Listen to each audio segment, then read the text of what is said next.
আমি আইসা পড়ছি রে। এই তোর কি হয়েছে রে? এই মুখটা পেছার মতো আমার ভালো লাগতেছে না রে। দাঁড়া তোর একটা ফটো তুলি রে, ফটো তুলে ইউটিউবে আপলোড করি রে, তারপরে তাড়াতাড়ি ডিলিট করি রে। এই মুখটা ভালো লাগতেছে না রে। কি রে রে লাগাইছস রাকিব, মাথা কিন্তু গরম হয়ে আছে। আমি পিয়াজ রে, আমারে তোর মাথায় লাগা রে, তাতে তোর মাথার চুল থেকে বেশি বড় হবে রে। রাকিব ম্যাটার কিন্তু সিরিয়াস হয়ে গেছে, একটা বিড়ি দে। আরে আজকে থেকে বিড়ি খাওয়া কমা রে, আমি তোর ফুসফুস রে, আমার ভিতরটা কালো হয়ে গেছে রে। রাকিব ম্যাটার কিন্তু সিরিয়াস। সিরিয়াস হোক আর শুন, পানি জাতীয় খাবার খাবি রে, যেটা খাইলে তোর ফুসফুস ভালো থাকবে কিন্তু তোর লিভার নষ্ট হবে রে। রাকিব মাথা গুন্দা গরম, বারে চল। বাড়ি যায় কি করবি রে? বারে যে আমি পিজ্জা খামো। বাড়ি যায় আবার কেউ পিজ্জা খায়? আরে তোরে নিয়ে দুই তিনবার গেলাম আমি, তুই বুঝলা গেছ?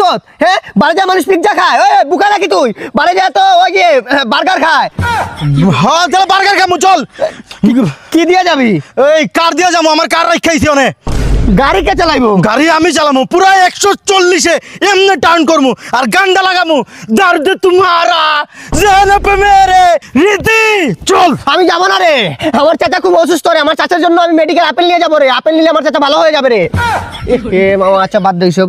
তোর গার্লফ্রেন্ডের সাথে কি নিয়ে ঝামেলা হয়েছে? আমার গার্লফ্রেন্ডের সাথে ঝামেলা ঝামেলা ওরে আমি ফোন দেই, ফোন দিলেই বলে, একটা মেয়ে কল ধরে বলে আপনার ডায়ালকৃত নাম্বারে এই মুহূর্তে সংযোগ দেওয়া সম্ভব হচ্ছে না। ফোন দিলেই ফোন বন্ধ, চার্জ থাকে না। আরে তোর গার্লফ্রেন্ডে তুই কি ফোন গিফট করলি? তুই এইটা দেখ, Realme C100i, যেটাতে আছে 7000 ইমেজ ব্যাটারি, একটা না 3 দিন কথা বলতে পারবে। ব্যাটারিটা তো পাইলাম, কিন্তু আমার গার্লফ্রেন্ড নাকি আমার ডিসপ্লের মধ্যে দেখতেই পারে না। এইটা নিয়ে তুই এত প্যারা খাইস না, এই ফোনে আছে 120 হার্জ স্মুথ ডিসপ্লে, এটা দিয়ে কথা বললে তোর একদম ক্লিয়ার দেখতে পারবো। কি কস মামা, সত্যি নাকি? দেখি তো। মামা তোর ফোন ভাঙ্গে লাইছি মামা। আরে সমস্যা নাই। আরে বেটা এত ভয় পাইস না, এই ফোনটা খুব বেশি ডিউরেবল ফর ডেইলি ইউজ। তাহলে কি কস, আমার গার্লফ্রেন্ডের রাগ কইরা বেটা মোবাইল এমনি ছুঁড়া ফালায়, তাহলে ছুঁড়া ফালাইলে ভাঙবো না? আরে এরকম নরমালি যদি তোর মুখেও ছিঁড়া মারে তাইলে ফোন ভাঙবো না। তাইলে এই ফোনটাই আমার গার্লফ্রেন্ড গিফট করবো। মামা তুই তো প্যারা নিস না, তোর গার্লফ্রেন্ড এই ফোন গিফট করা লাগবে না, গিফট করা হয়ে গেছে। মানে আমি গিফট করে দিছি। এটা কথা কি জানো, তোর গার্লফ্রেন্ডে যেদিন প্রথম দিন দেখছিলাম না, ভালো লাগছে। তোর গার্লফ্রেন্ড না এখান থেকে তোর এটা ভাবি। ভাবি মানে ভাবি তোর গার্লফ্রেন্ডের সাথে সামনের শুক্রবারে আমার